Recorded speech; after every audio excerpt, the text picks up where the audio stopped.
Hi, I'm Sarah. And I'm Helen. And this is the Squiggly Careers podcast, where every week we share ideas and tools that we hope will really help you, and they do always help us, to navigate our squiggly careers with that bit more confidence, clarity and control. And we are together recording this podcast, as in the same room. Well, we're always together, but we're usually not in the same place, and I'm usually in my pyjamas. Yeah, always. But yes, we're in a room, so if you can hear any background noise, it's because we've hired a room in the centre of London to record this. And our theme for today's podcast has been inspired by National Careers Week and also International Women's Day, which is sort of a week, I think, now of like events. A month. And we were thinking, well, what could we record that could sort of reference those two moments in time? And we decided that we would focus this episode on the women who've made a difference to our development, both to sort of recognise and appreciate the difference that they've made, but also we thought that in sharing who those people were and how they'd helped us, you might be able to see some of those people that might have helped you too, and also seek out more of them. That's the point, really. If these are the sorts of people that make a difference to our development, how can we spend more time with people like that? And we decided that nothing was off limits. So we thought it could be books, could be podcasts, could be TED Talks, could be people we've known, people we don't know. Where do you want to start, Helen? Do you want to start with the book that you chose? We'll start with the book. So the book that I have chosen, the book written by a woman, the woman is Lois P. Frankel, PhD, that has made a difference to my development, is Nice Girls Don't Get the Corner Office. And I bought this book in 2005. The book came out in 2004. So You've kept it for a long time. I've kept it for a long, and it has all of my notes in. So imagine this is 22-year-old Helen. I am working at Britvic in sales. I am eager and ambitious, and I'm selling Pepsi out of my car to cash and carries around the country. But I wanted to do more than that. And I went away with my boyfriend at the time, my boyfriend Daniel. He was a couple of years older than me, and he'd got an international trip to the US, and I went with him, and the company paid for me to go. I remember they paid for my flight. I know, I was like, the good old days. I know, the good old days. He kind of paid for my flight, and I just stayed in the hotel. And he would go out to work, and I had nothing really to do. And I remember, like, no laptop, no phone. Of course. 22-year-old Helen with all this ambition. Days. What did she do? She went to Barnes and Noble. So like Barnes and Noble was all kind of cool. And I walked around. I remember going around there, and then I bought this book, Nice Girls Don't Get the Corner Office. And I sat in a coffee shop, and I went back to our hotel room. And I remember weirdly, I remember trying to walk back to the hotel and realising that place was not designed for walking. Like there's not like pavements. Yeah. And I was like, sidewalks. And people were just looking at me really strangely, like, get off the road. And I was like, I don't know how to get back to my hotel. Anyway, me and this book went back to the hotel. And the reason this book influenced my development so much, like, it's a good book. It's very practical. It goes through common mistakes that women make at work and has lots of coaching tips to help you with them. I think in some ways, some of it's a bit dated now, surprisingly, sort of several years on. But the reason that this book made such a difference to my development is ambitious 22-year-old Helen. I wasn't reading a lot that helped me see how I could get to where I want to be. And I read this book and I felt like that's the grown-up version of me. If I can do these things, it didn't patronize me. It didn't say, well, you're only 22, so this isn't a book for people like you. It basically said, you know, if you're ambitious, then acknowledge that these are going to be some areas that you need to develop in and go do it. And I think reading books like that is so important so that you're not limited. Like, you're not limited. There is no limits in that book. It basically says if you can tackle these things, then you can achieve the things that you want to do, regardless of who you are and where you work and you know what you've done. This book will help with your development. And I think sitting there in that hotel room, I sort of saw the career that I wanted and a way that I could get myself there, not dependent on the company I was working for. And, you know, it didn't matter that I was selling Pepsi out of a boot in Sheffield. I could see the career I wanted to have in this book. Yeah, we were talking about this earlier, and to be honest, laughing a little bit at some of the content in the book, which has dated. So it's not necessarily a book we would recommend, because I feel like some of it just perhaps doesn't have the timeliness or relevance of today's context of careers. But that doesn't mean that having books that sort of show you the art of the possible aren't important. So I think when Helen and I were going through this, because I was saying I had that book, and we can't remember whether I had that book because Helen had that book, because we knew each other at that time, or did we both sort of independently end up with that book? And I think I actually read I talked about it in one of the podcasts recently. I read a book called Corporate Rebels. And that did something similar for me. It showed me how to be ambitious, how to think about how you can increase your impact. And I think sometimes spending time with a person or some people that just expand your horizons, help you to zoom out, is really powerful. And it doesn't have to be a book, but I think that seems like that's what that did for you.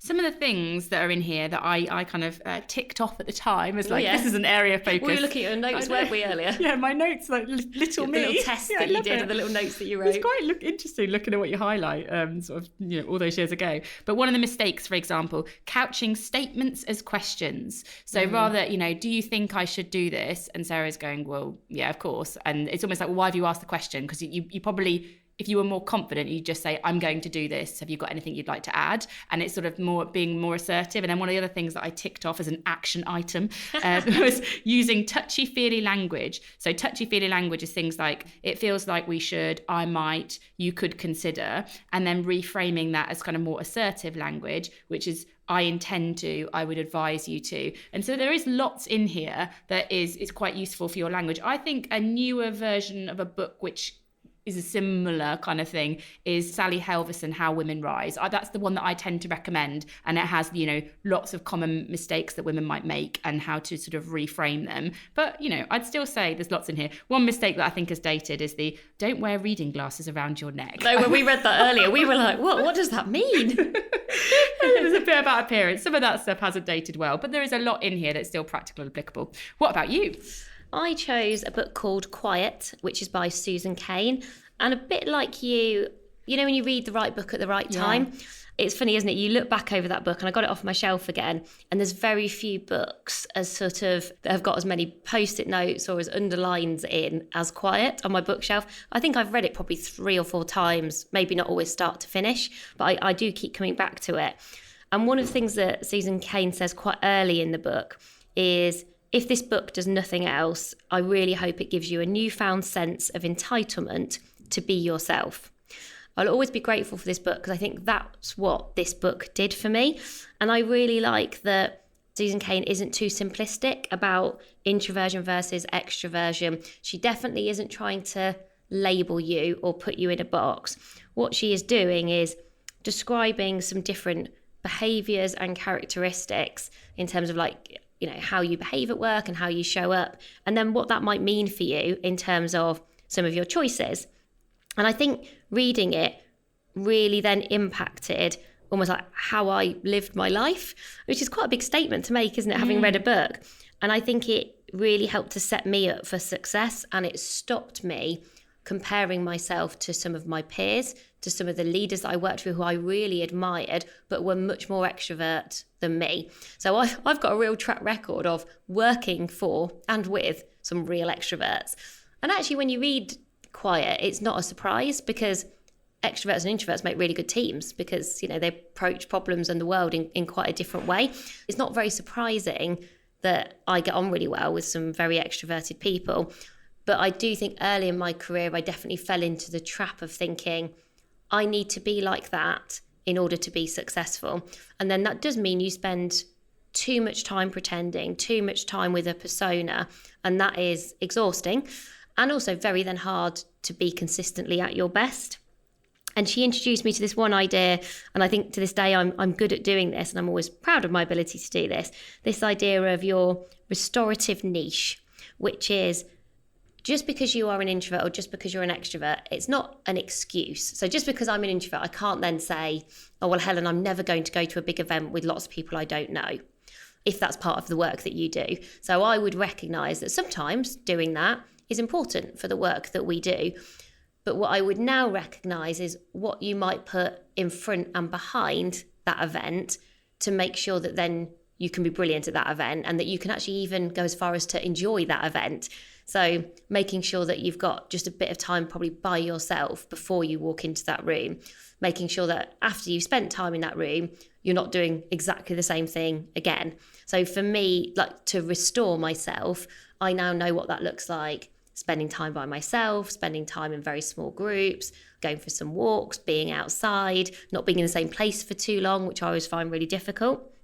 And so I think it just gave me a lot of confidence. I think I read that book and I was much more confident in who I was. And then when you're more confident in who you are, you use your strengths more and you're loads better at your job anyway. So it's a smart thing to do and you're more successful, kind of whatever that looks like for you. And even there's some small things, and I perhaps have shared it before, but one of the things that I do, not as much as I used to, but I'm somebody who blushes. And there's even a section in there about blushing and about how blushing is not a bad thing. So I used to really beat myself up for blushing because I'd be like, oh, people will think I've not got gravitas or I'm not very credible. And she talks about it as actually, it's better to care too much than to care too little. And often blushing shows humility and modesty. And the research shows that when people see someone blush, actually they view that person more positively, not less positively in the main, because you can sort of see, you can see that someone cares, or you can see that they've got self-awareness. And I think it's like, that sounds like a really small thing, but I think it was something I was so self-conscious about, and also felt like I couldn't really do anything about, because it's just something that happens, you can't really control. And obviously it always happens at the moment you don't want it to happen. So I just kind of came away from that going, okay, well, I don't need to change. If anything, I need to do a better job of being myself. And I think that's a really powerful thing, to come across somebody who gives you that sense of newfound freedom in who you are. So I have a familiarity with the work around introversion and quiet, and I think watched TED Talk, and you and I have talked about it before, but I haven't read that book. Do you think, as somebody who is very different to you, that I would benefit from reading that book?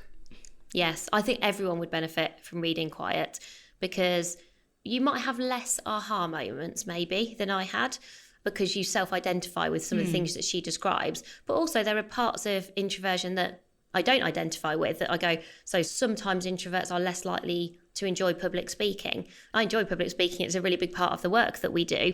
And so again, it's not like you're trying to go, you know, it was like, we're all the same, these introverts, and we're all the same, these extroverts. But she talks about extroversion as well. And so I feel like I understand extroverts more, also having spent time reading the book. And her point is as well, essentially, that we will all get on better and be more empathetic and more collaborative if we can understand all of our differences. So, I mean, we've talked about it before, but you understand my need to sometimes go off by myself, and you understand that sometimes I'll disappear off for a walk, and it might feel alien to you because you would never do it, and some of the things that you do feel alien to me. Like, you're like, I'm going out to a party and I'm like, I'm going to put my pajamas on. And she actually does talk about how introverts really look forward to the moment that they put their pajamas on, because they are usually by themselves and at home. Why do you think I bought you pajamas as a present? I know, you did buy me pajamas, yeah. I like those pajamas. And so it's sort of less about, I feel like she's not trying to change anyone. She's almost just sort of going, well, how do we help everyone sort of bring the best of them? And maybe you don't need to read the book, but I think if everybody watched her TED Talk, it probably wouldn't be a bad thing.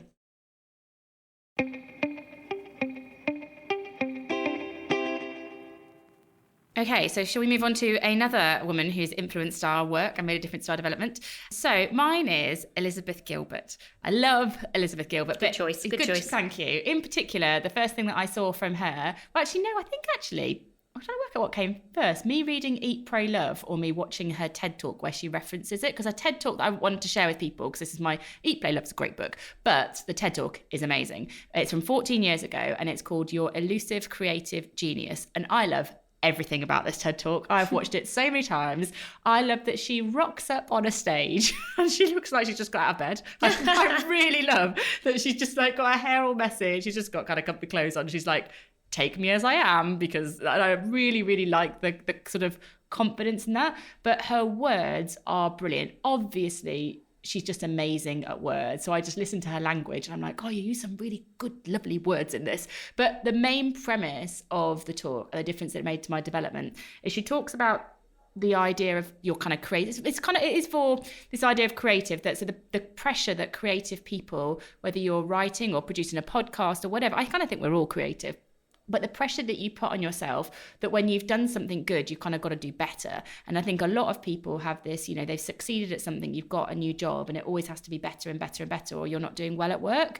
And what she talks about is almost to try to separate yourself from your success a little bit. So she, for example, had this runaway success with Eat, Pray, Love. And she said, the likelihood is I am never going to have a book as successful as that again. But I'm in my 40s. I'm hopefully going to work until I'm 80. So what am I supposed to do? Like, am I supposed to be depressed for the next 40 years that I've done my best work? And she said, you kind of almost have to see your success as a situation. Like it came to you in that moment, but it is not, you are not defined by it. It is something that, you know, we had Squiggly Career as a best-selling book. We may never have another best-selling book again. Does that mean we're not going to do brilliant work and help people with their career development? No. Does that mean that I'm not good or successful? No, because that was a success that was part of me, but is not just me.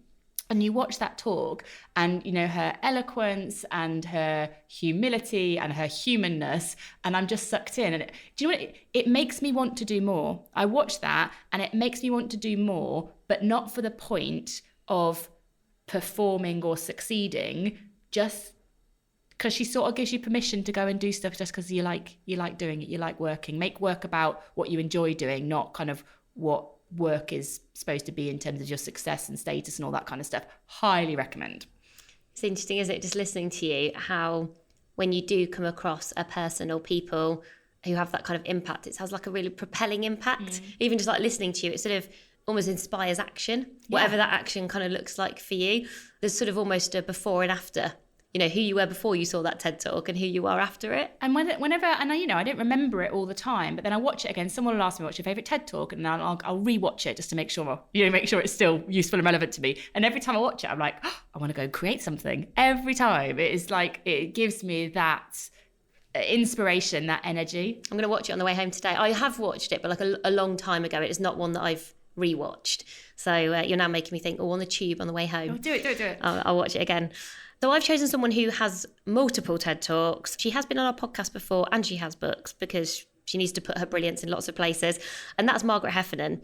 And she has a TED Talk called The Human Skills We Need Right Now. She also has another one called Dare to Disagree. I particularly like her book, which is called Uncharted, but she's also written about things like willful blindness. And I think what I really like about Margaret's work and her sort of approach is she's sort of simple and direct, but still positive. So she sort of acknowledges the challenges, and I feel like she's really connected to what is going on in the world of work, and you can start to connect the dots to careers, but just generally she's sort of good at spotting and understanding like what's happening. Like one of the things that she says in books and a few TED Talks that was really stuck with me is, we used to live in a complicated world. And when you're in a complicated world, you know, it's still hard, but it's more predictable. You sort of go, I can anticipate this is going to happen. And then I can start to put some structures in place about like how to deal with it when it happens again. So she's like, things used to be complicated. So we would say ladder-like worlds were complicated. But she's like, now we're in a world of complexity. And in complexity, it's very difficult to predict. Apparently, even people who do this for a living are only prepared to predict like 400 days, roughly, apparently. That's with any level of accuracy. And she talks about the amount of like change and uncertainty and ambiguity. And then she starts to suggest some of the skills or kind of the approaches that we need to take. And I feel like her perspective has actually really permeated like the work that we do. I think she's more of a thought leader across more categories and sectors than the work that we do. But I think we've sort of borrowed her brilliance and applied it to careers in 3 particular areas. One, she talks about experiments. And actually that's probably one of the things that I admire about her. I feel like she spots and pioneers things, and then we all have to catch up with her. And I think we're quite good at being early adopters for things.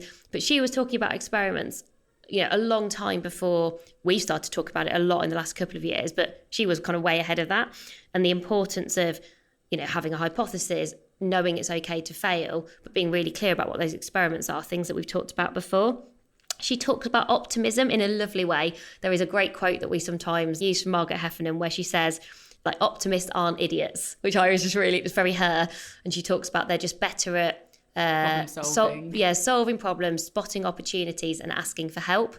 And you just feel like there are 3 skills that are really important for us in our squiggly careers. And then she has this phrase about we all need to get better at building relationships beyond the ones that we need right now. And she's talking about, again, more generally in the context of like CEOs and in organizations. But again, I see in careers that if we limit our relationships to the ones that we need for our day job, we limit our learning and our development.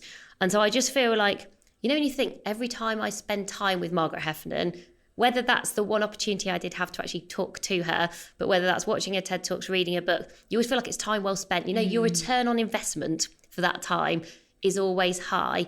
Even if you can't spot it in that moment, it's not like I sort of go through it and go, oh, it's action, action, action. But I think her ideas and her thought leadership stick. Well, they certainly do for me, and they've stayed with me, and then they've influenced me and I think our work in a very sort of practical way. And the other thing that I really like about her is, in a time of life when influence is so much projected through social media, she doesn't play that game. No, like her, not at all. Like, she doesn't. Her work just speaks for itself. Yeah, she's not there, you know, posting her own quotes on. No, we are. Platform. We're posting her own quotes. Yeah, we're posting the quotes for her.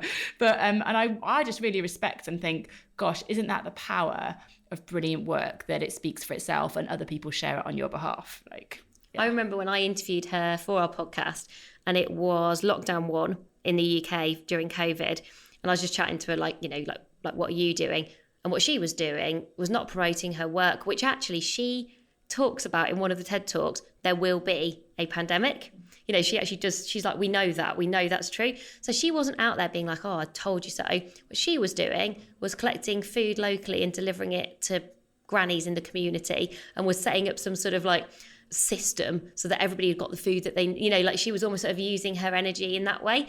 And she just sort of has this style where you sense she sort of doesn't take herself too seriously, even though she takes her work seriously. And I always really admire that in people. So I've got one more. How many more have you got? One more. Okay, one more. Mine is a person in a company that I've worked with. I'm intrigued about yours. So my person is a lady called Fiona Stark. Sarah and I haven't talked about this. And so Fiona was on the board at E.ON when I worked there.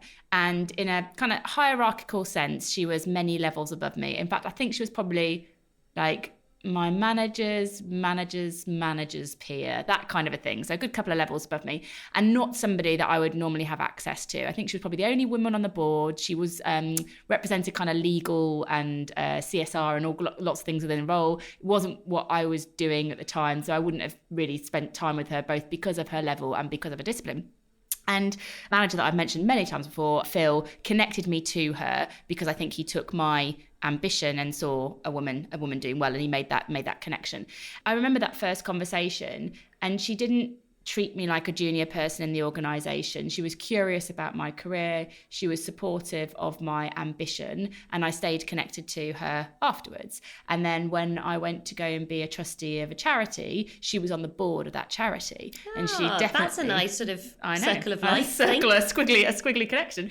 And she definitely sponsored and supported me in that role. And so I guess the reason she made a difference to my development, if I just reflected on it, was she sort of just treated me as a peer, like being curious about someone's career, treating them as a peer and sponsoring and supporting them where you can. I think that is a privilege of being senior. And she took that privilege seriously. Nice. And she spotted someone she could support, and she was really generous. I remember I went to London to have lunch with her. And this is before I was kind of in London a lot. And we went to this little Italian restaurant, and I felt important. You know, like that someone senior was spending their time with me and was interested in what I was doing. I think those moments make a big difference for your development. And it has just made me think now I think I'm in a position of privilege. We run our own company. We have the ability to support other people. Like, be a Fiona. Like, find a Fiona. Find a Fiona. Be a Fiona, even just to one woman. Find that person who is not doing what you're doing and maybe feels quite far away from what you're doing today, and be a Fiona. Give them your time, treat them as a peer, and support and sponsor them where you can. And you might not realise the benefit of that conversation now, but 5, 10, 15 years down the line, I bet that person will be better because of that time that you spent with them, talking to them about their development. Yeah, that's like, that must be really lovely for her. You should tell her. I'll message her. So I talked about you today. She's also super lovely. And it also shows how those conversations can be moments that matter, but in hindsight. So, you know, I can imagine at the time she didn't give loads of thought to that conversation. You know, she would have just moved on with her day, and she would have been very busy. But it really made a difference to you. And often, we're talking about building relationships beyond the ones we read right now. It's so easy to not do that when you're busy, to kind of think, I've not got time, or that's not an important thing. But those sorts of conversations, you sort of never quite know where they lead. And they can help to inspire us, or they can help to get us unstuck. It's just somebody, like you said, listening and asking those curious questions. What about you? Who's your third person? Well, so I picked a third person, and then I do think we should give a squiggly shout out to two of the people at the end of the podcast. So, because all the three people actually, Margaret Hefner, I suppose I could say, and know a little bit because I've had one conversation, but all the three people I've chosen, I don't know, but the squiggly shout out people, we both know. So I picked a lady called Maria Popova. And when I first came across Maria's work, she sort of ran a website, which is probably the best way to describe it, called Brain Pickings. And Brain Pickings is now actually called Marginalian. And I think I'm pronouncing that right, as in marginal and then IAN at the end. I would go Marginalian. So that's what I've gone with. And I say it hesitantly because I'm not sure. And to be honest, the point is, it probably is meant to be hard to pronounce, kind of given the content of the website. And I was thinking, why did she have a big impact on me in my career? I think it was because she showed me that it was good to have a super skill about curiosity. You talk about, I think I'm curious in the work that I do and kind of who I am. I think that's a strength that I've got.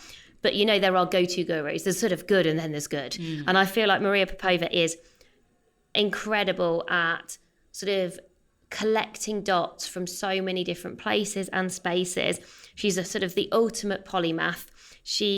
Every time you spend time on her site, you discover something new, or it introduces you to something you wouldn't normally come across. And I just remember at one point in my career, and probably, you're in a very busy day job, you've got lots of structure and probably not that much freedom to sort of go outside the confines of what you are there to do. And I think this really helped me to see the art of the possible. And it reminded me that there's a sort of a world out there that we should never forget. It doesn't matter how consuming our jobs are or how much we love them. You can learn a lot from spending time reading a poem that you'd never normally read. Or, I remember learning about growth mindset, and then she wrote about growth mindset and being like, oh, that's the best description of growth mindset I've seen, even though she's not in a sort of career or a business world. I expect that's the last place that she would actually want to be. And I thought I'd particularly mention an article that you can go on and read called The 16 Life Learnings from 16 Years. So she's been running this site for a long time, and she's done a book called Figuring, which is like a massive book with like loads of her sort of musings and reflections. You can sign up to a newsletter. But in this article, she sort of shares all these kind of thoughts about what has she commonly observed. I suppose she must start to spot lots of threads and themes. And I've just picked out 3, which I just thought I would mention. One of them is do nothing for prestige or status or money or approval alone. And I was like, I think that's probably quite a good rule for life. Second one, expect anything worthwhile to take time. I like that one. And then the third one, which I am going to read out because I don't want to get it wrong, question your maps and models of the universe, both inner and outer, and continually test them against the raw input of reality. And you can go on, and so for each of these ones, there's like links, and it's almost like a rabbit hole, but in the most positive sense. Almost it's designed to be a rabbit hole, because there she'll be like, well, here's a wonderful poem about pie, and you're like, okay, now I'm going to read a wonderful poem. And then even like I bought you for your son Henry a book about a snail that she wrote with like incredible illustrations, and I sort of go, I wouldn't have found that book or bought that book if it hadn't been for her. And also I quite like the fact that she is quite hard, a bit like Margaret Hefner actually, a bit of a theme. She's quite hard to find elsewhere. She sort of puts all of her energy and her input into Marginalian, and she's got her newsletter. But, she's not out there doing 2 TED Talks a year. She's not trying to, churn out lots of things. And actually, somewhere in one of her 16 things, she definitely talks about, like quality matters, and you need to take time, and we need to think things through. And there's always a temptation, isn't there, to be like quick and superficial and, like you say, to sort of do more. And I feel like every time I spend time with her in any way, it slows you down. It makes you think more deeply. It makes you sort of question, what's important. She really encourages you to change your mind. Lots of qualities that I think feel actually important in our careers as well. Like it is okay to change your mind. It's really, I haven't spent a lot of time with her work for a while. I used to read Brain Pickings all the time. I didn't even know that it had a rebrand actually. And so just listening to you now, it makes me think, I want to spend some more time with her, because what it always used to make me think was both the curiosity, like, isn't curiosity great when it's unconstrained? It always made me think that. But also generosity. I always remember feeling when I was reading it, it's incredible. How generous she is. Like, I remember there was like, if you would like to give £1, like basically I do this of my own time because I love doing it. If you'd like to give £1, that helps Brain Pickings. And I always just got this sense of the amount of time and thought that went into what she was sharing. I think when I think about what we try to do with Amazing If, I think you look at those generosity-based businesses and you think, well, that's what I want us to become, like a generosity-based business where we put stuff out into the world that helps people regardless of, where people are or what they do. Just she put that work out into the world to help people, didn't she? And I will reconnect with it a little bit as a result of this. And then finally, we both wanted to give a bit of a squiggly shout out to 2 women who we both know and have spent a lot of time with really over the years. And I don't know kind of how old they would be now, but sort of probably in their 80s. Yes, I guess so, yes. So 2 ladies, Lindy Payne and Judith Salison. And Lindy and Judith are both judges for an award that Helen and I both won. Not together, we don't do everything together. Oh yeah, and we weren't the only winners as well, but it was a sort of an award that you could apply for essentially to get money to go and do development. So you can imagine why Helen and I were like, yes please. And we both went to do different things with that award. But I think the reason we wanted to give them both a mention is to this point again about people just supporting you to do the things that you want to do.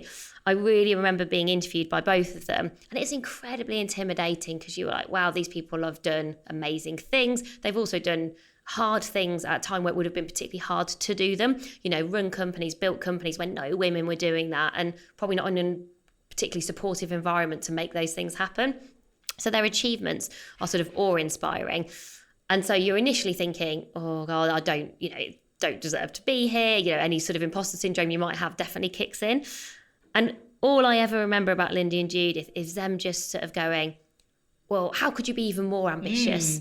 How could you be even better? How could you be even bigger? And just wanting you to just have an incredible impact and sort of go, well, what can we do to help? How can we help? Like, what do you need? And they both met us through those interview process, and then they sort of connected the dots that Helen and I were running a company together very much on the side at that point. And they just sort of adopted us. Do you feel adopted? Yeah. And I was like, I'll absolutely take it. So they'd be like, well, shall we take you out? And I was like, okay, great, thank you. And they'd take us to really nice places. Where they'd know everyone there. Where they would know people, and they'd probably go quite regularly, I guess, and they'd know exactly what they wanted from the menus. And I always remember thinking when I went to those, and I would honestly still do this now, I'd always be smart. Yes. I feel like I should be smart for those breakfast, lunches or dinners, smarter than I might kind of normally be. Like I couldn't imagine wearing trainers for some reason to those, I wouldn't to those things. Not that you would anyway, but I don't think that would be the day to wear my new Nike trainers that I've got on today. And what was amazing is I feel like they would just sit there and they just celebrated our achievements for us. Yeah. So they would be like, bravo. That's sort of the word that bravo, Helen, Sarah. Like, bravo, girls. Yeah. And they'd be like, talk to us about so they would go, basically list your achievements. We are going to celebrate those achievements. And then we're going to ask you questions about how you can be even better. And actually, they do ask you quite difficult questions, but they're so supportive about them. They never feel confronting in a sort of oh, well, why haven't you done this? It's much more because you sort of know that they are so on your side and they really are championing you and they want you to succeed. But they would pick holes a bit sometimes. Yeah. They might go, do those questions. have you thought about this? Yeah. And like, what about that? And how might that bit work? And they're very direct because I think they probably have had to be. So there's no sort of beating around the bush with things. They'll just say, like they would be like, well, what's your revenue now? Yes, and what's your profitability? Absolutely. But what's funny is you'd go from 1 minute it being sort of, do you want some champagne? And I'd be like, oh no, I don't drink. And then the next minute, like, well, what's your profitability? And you'd be like, let me just get the spreadsheet. But I just think over the years, consistently, they have shown up for us. And actually, we haven't seen them in person for a little while because of the pandemic. So it's prompted me just recording this podcast to think, I just want to reconnect with them both and just see how they're both doing and let them know the impact that they've both had on us. So I'll always be grateful to both Lindy and Judith. I think I also hope that in, what would that be, 40 years? Do you want us to be the next Lindy? I do. Am I allowed to wear trainers though when we do it? No, you can wear trainers.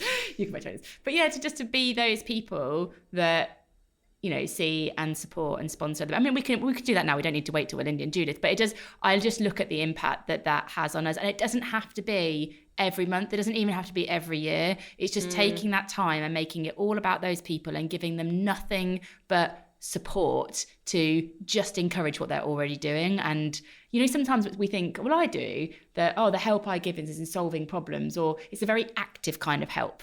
But actually that isn't an active kind of help, but it's a very important kind of help. Lots of people have already got brilliant ideas and already doing things brilliantly. They might just need a bit of a boost that comes from your belief. And I think that's what they do. And so if you've been listening to this today, I think the question that we would want to leave you with is, who are the people who are making a difference to your development? And obviously they don't have to be women. We just thought, well, it's International Women's Day, week, month, hopefully all the time.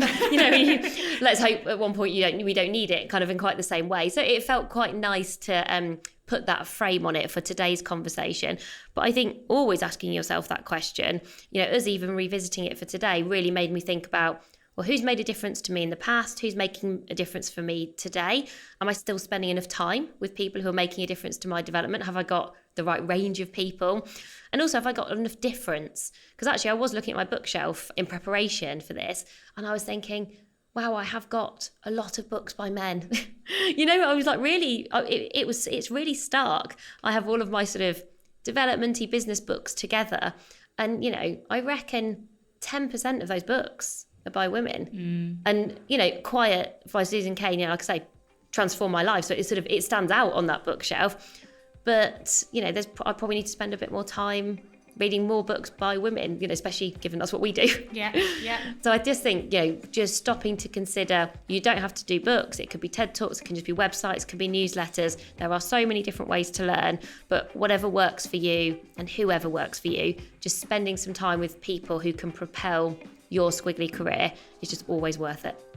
So thank you so much for listening today. We will summarise our recommendations, some questions for you to reflect on in the pod sheet. The pod sheet you can download from our website, which is amazingif.com. Just go to the podcast page and you will see it there. You can also sign up for Pod Mail there, which is a weekly email that comes out every Tuesday, and it pulls together all the different resources that we produce on a weekly basis. One way we hope that we are generous to help you with your career development. If you have feedback or ideas for future episodes, you can always get in touch. We're Helen and Sarah at squigglycareers.com. But I think we will leave it there for today. So thank you so much for listening, everybody. Bye for now. Bye for now.